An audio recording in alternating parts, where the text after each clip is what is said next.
জাপানের ৭টা আজব আইন ও নিয়ম। এক, অতিরিক্ত মোটা হওয়া নিয়ন্ত্রণে আইন। জাপানে মেটেবোওয়াও নামে একটি নিয়ম আছে। ৪০-৭৪ বছর বয়সীদের কোমরের মাপ নির্দিষ্ট সীমার বেশি হলে স্বাস্থ্য কাউন্সেলিং দেওয়া হয়। উদ্দেশ্য, দেশকে সুস্থ রাখা। ২, রাস্তায় হেঁটে খাওয়া অপছন্দনীয়। অনেক জায়গায় হেঁটে হেঁটে খাওয়াকে শিষ্টাচার বিরোধী ধরা হয়। খাবার কিনলে এক জায়গায় দাঁড়িয়ে খাওয়াই ভদ্রতা।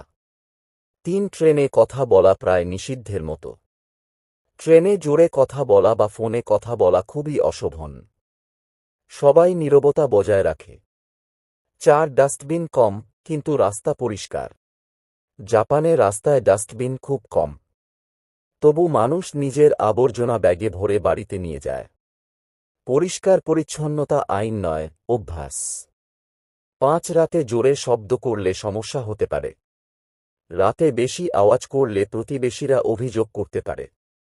নীরবতা বজায় রাখা সামাজিকভাবে খুব গুরুত্বপূর্ণ। ৬, নাম না লেখা ছাতা নিয়ে যাওয়া যায় না। অনেক জায়গায় একই রকম ছাতা থাকে। ভুল করে অন্যের ছাতা নিলেও সেটা চুরি হিসেবে ধরা হতে পারে। সততা খুব সিরিয়াস ব্যাপার। ৭, কিছু জায়গায় ধূমপান নিষিদ্ধ, কিন্তু নির্দিষ্ট জোনে অনুমতি। রাস্তায় হাঁটতে হাঁটতে ধূমপান অনেক জায়গায় নিষিদ্ধ, কিন্তু নির্দিষ্ট স্মোকিং জোনস আছে। নিয়ম ভাঙলে জরিমানা।